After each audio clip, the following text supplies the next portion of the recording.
Okay, we need to have a serious conversation because a lot of you are building the life that you hate. You can't stand it. You don't like it. You travel to the same job that you hate every day. You wake up to people that you hate. You go to schools in which you hate. Look at your bank account numbers in which you hate. And the truth is, you're building and constructing everything in your life that you hate. And I'm going to teach you how you're doing it, and then I'm going to teach you how not to do it. But before I teach you how not, we need to do some background on some quantum physics. Quantum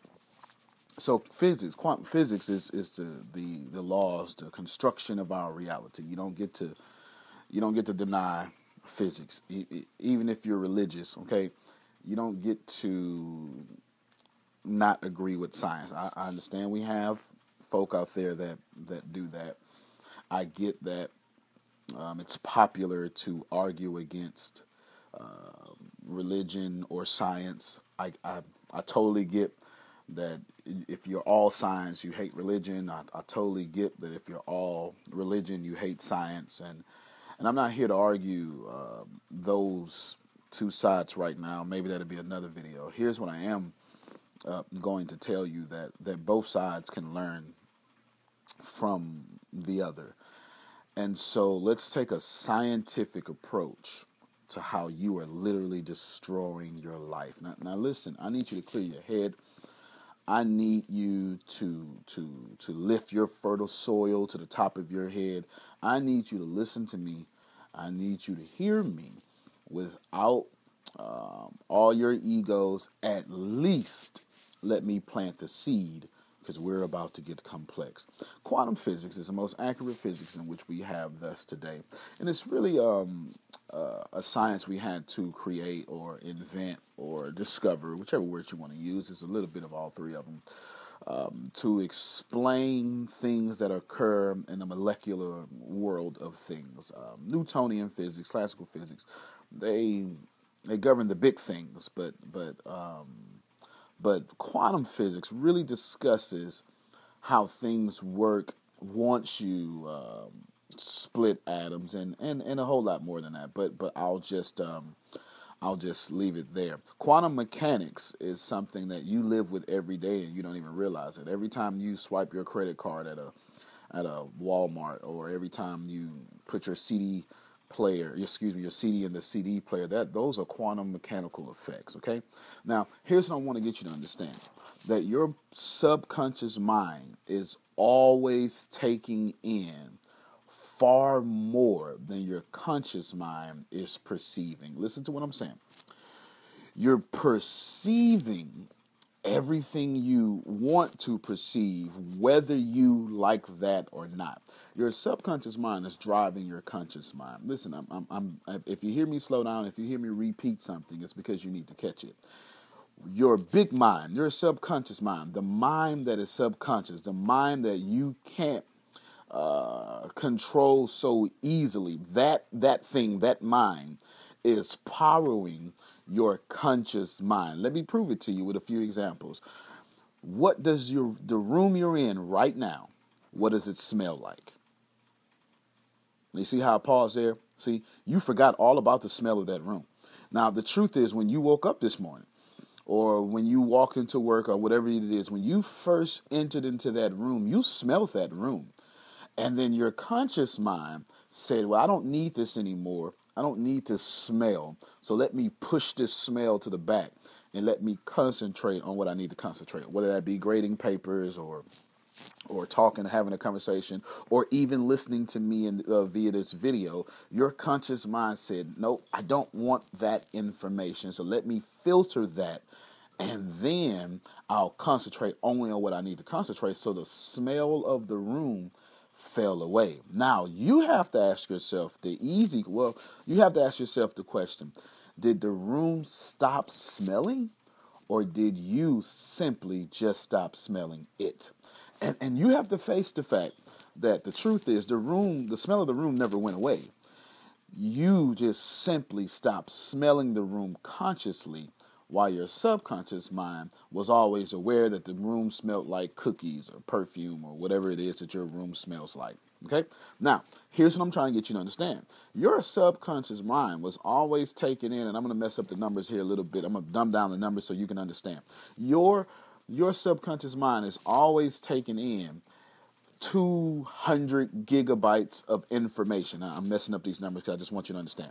200 gigabytes of information, while your conscious mind is like RAM, and it's taking in 256 megabytes of information. Listen to what I just said. Your subconscious mind is always taking in. In fact, let me make that number bigger. Your subconscious mind is always taking in 2 million gigabytes per second, okay? While your conscious mind is only taking in 256 megabytes of information a second. Now, what does all that mean? You ever, and I've told my leaders this here before, you ever looked at a car and your mom bought it, your dad bought it, you looked at a car, you bought it, or your mom bought it, or somebody introduced you this car to you. Now, you've never seen this car before, but the moment that your mom bought this car, that following week, and it seems like for the rest of your life, you see this car everywhere. And you're like, oh my God, is that my mom? Oh, that's not her. And now here's the deal. You've never seen this car before until they came home with the car. And now you're seeing this car every step of the way. Here's his car, here's his car, here's his car. Everywhere you go, every block you turn, you see this car. You have to ask yourself the question, did this car not exist until your mom bought it? Or did your conscious mind have this car completely invisible to you?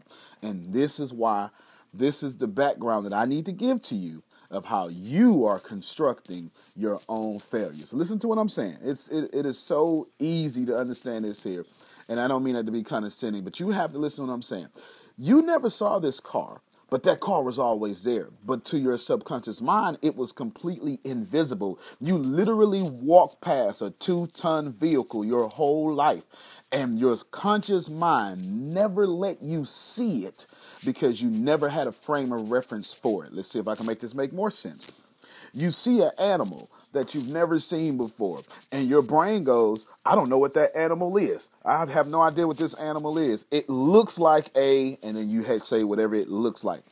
So your mind is desperately scrambling to try to figure out, no, I don't know what this animal is, but it looks like this. So let me give you a good example. A possum. The first time you ever saw a possum, you knew it was weird. You saw his eyes glow in the dark, and you was like, I don't know what that is, but it looks like, and then we all say together, a rat. Because your subconscious mind had a picture of a rat.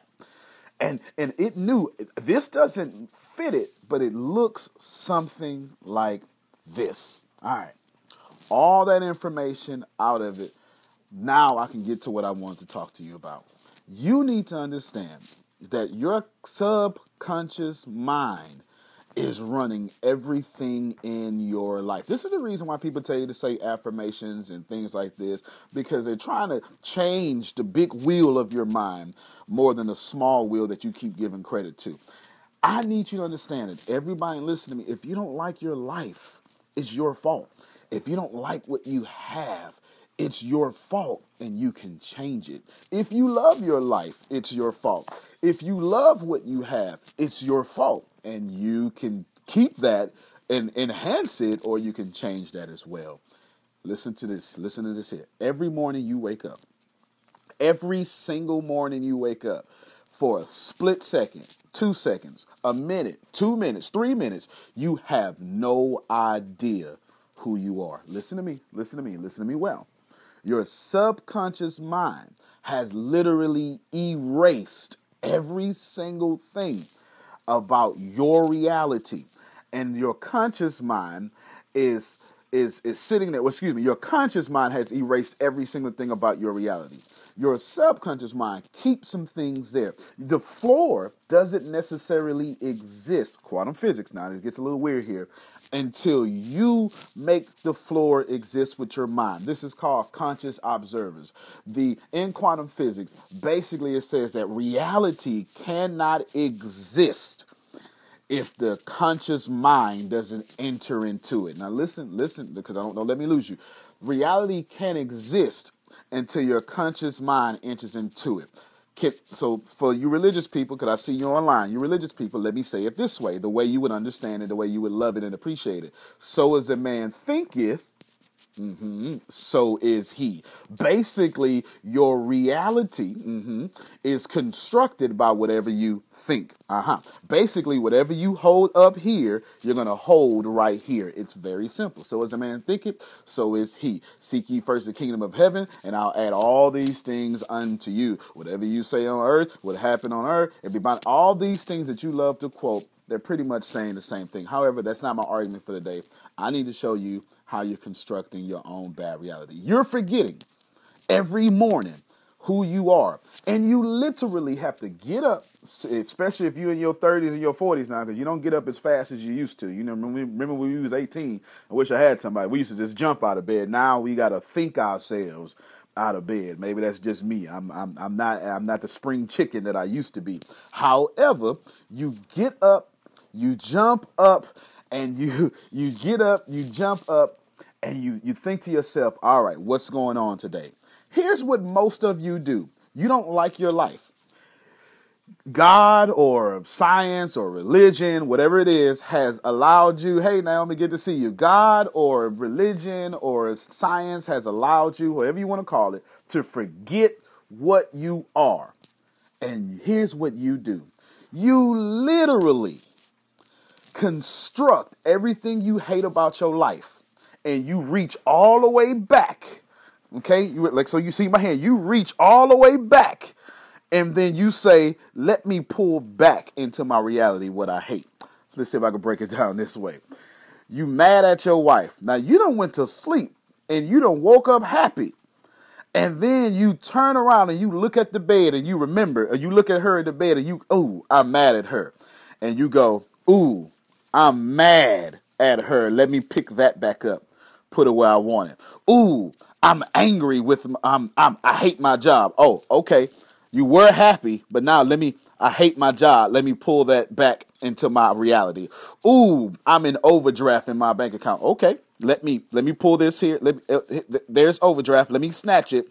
Let me pull it back into my reality. And here's what you do. You want a good life, but every morning you wake up, you pick everything that you complained about the day before, and you say, let me construct my own reality with the crap that I hate. Man, I wish I had somebody, because now I do feel like preaching. I need you to understand that you have the opportunity to build the life you want. But the moment you wake up, the first thing you do is, I hate these things. Let me grab them and put them back here. What you should do is wake up and go, I'm grateful that I have hands. I'm grateful that I have feet. I'm grateful that I woke up this morning. I'm grateful for some things. I'm grateful that I have a job. I'm grateful that I have teeth. I'm grateful that I'm breathing on my own without the ability to have a machine. I'm grateful that I don't have to do dialysis this morning. Come on now, y'all might as well go and help me. I'm grateful that I can see with my own eyes. I'm grateful that my kids are still alive. I'm grateful that I'm not sleeping under a bridge. I'm grateful that my kids didn't die in their sleep. I'm grateful that I have the air conditioning is still on. And if you live in Texas, you know it's a bad time any year to not have the air conditioning on. In the name of Jesus, excuse me, I'm trying to keep this commercially without Jesus, but I still am a Baptist pastor, right? You have to understand that you keep picking crap that you hate, and you need to starting your morning off by picking stuff that you love, that you're grateful for. Let me hurt your feelings. What if you woke up this morning with just the things that you thank God for yesterday? I'll pause right there. You know, when old folks say something real good, they just stop talking. So let me say it again. What if you woke up this morning with just the things you said thank you for yesterday? Some of you wouldn't even woke up this morning with your kids. You didn't even thank whoever or whatever for your children. What if you woke up this morning and you woke up, but your wife didn't wake up because you didn't say thank you? What if you woke up this morning and you woke up, but your kids didn't wake up because you didn't say thank you? What if you woke up this morning, but you didn't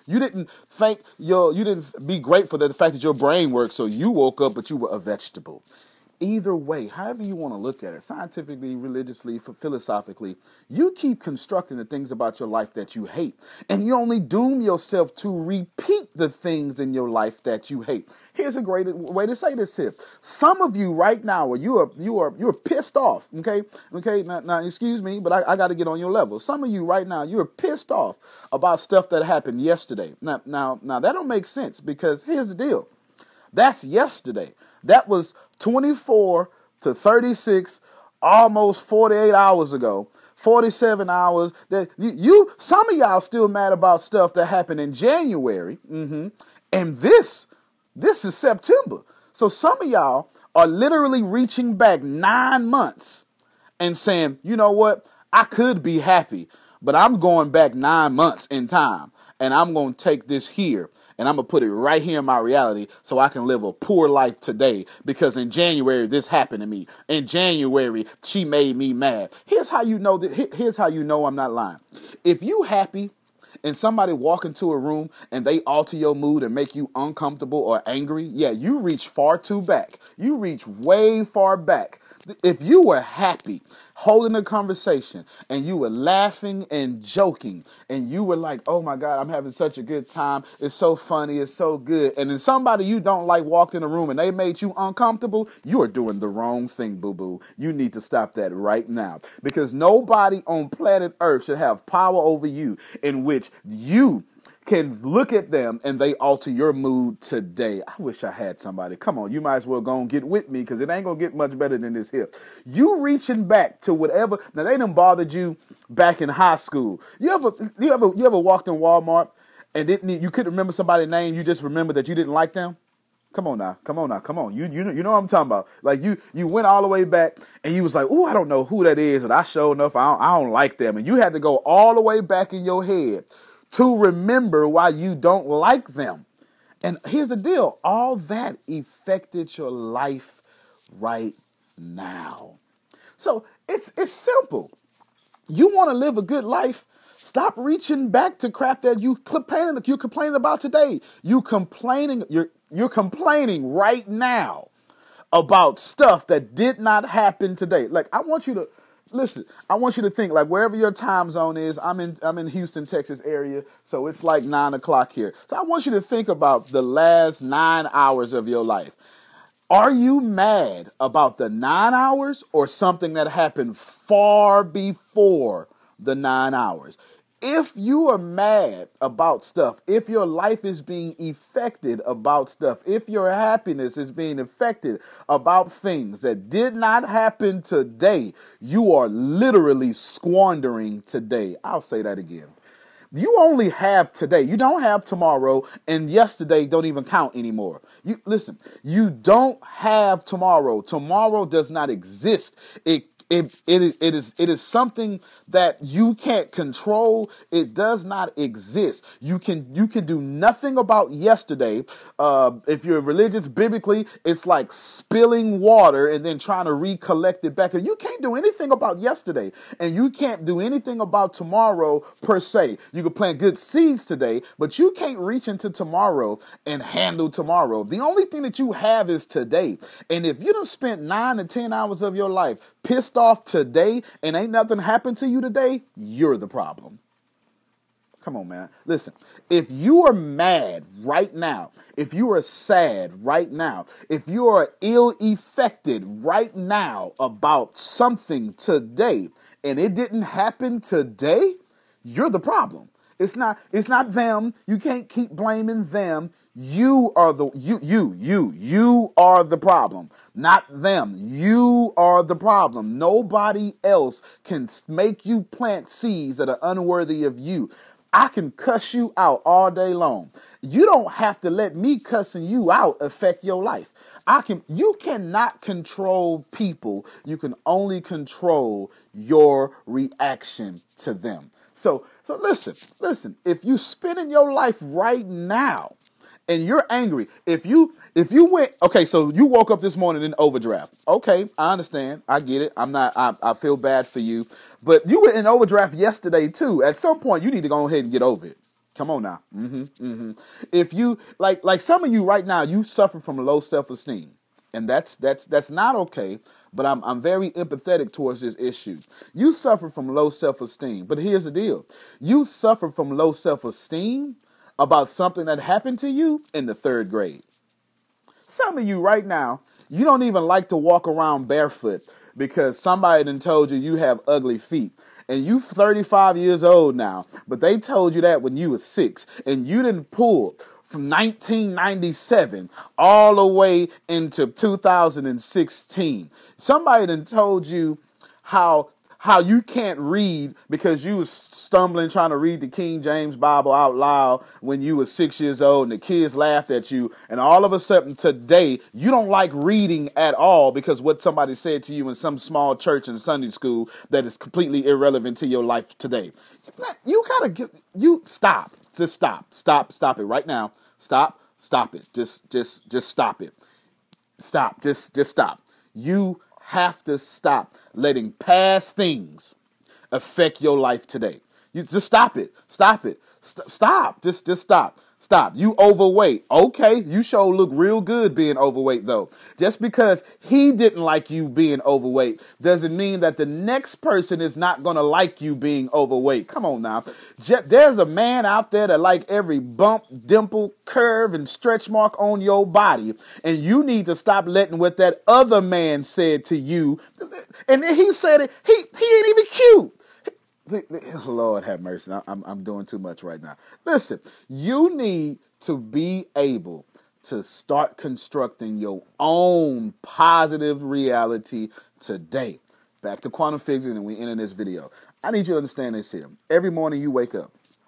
Every single morning you wake up. You forget who you are for a few moments. If life allows you to forget who you are for a few moments, you need to shout about that and be grateful, because all of us aren't living the life that we will want to live, and that's okay. Life lets you forget it every morning.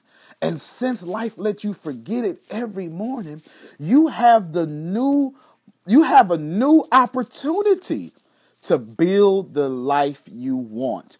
If life lets you forget who you are every single morning, that means you have every single morning to reconstruct or deconstruct or construct better, to construct the life that is worthy of you. Now, I've got some religious folk on here and you're going, you know what, that don't make no sense. I get it. That's science. And what does I got to do with my Bible? Let me break it down to you this way.